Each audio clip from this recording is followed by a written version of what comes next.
Hello, my name is Yasmina Ziad. I'm a contemporary visual artist from Morocco. I graduated from National Institute of Fine Art in Tétouan, Morocco, 2005. I'm here in.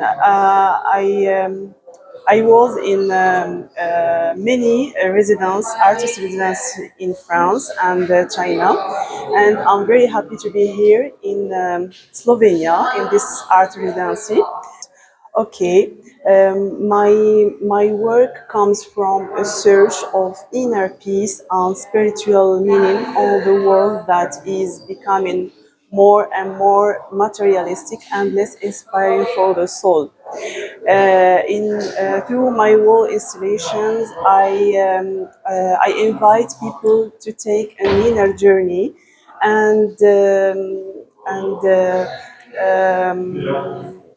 reflect on themselves, transparency and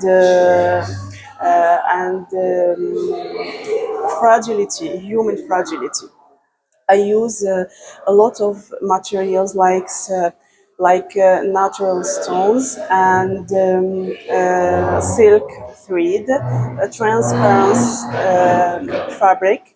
I burn and tear fabric to create openings and pathways that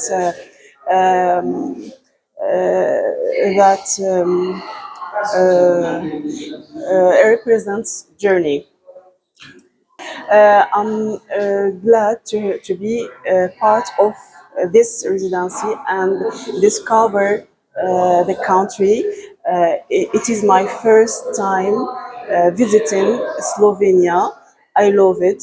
I discover culture and places and people. People are warm, and I love nature. Water is everywhere.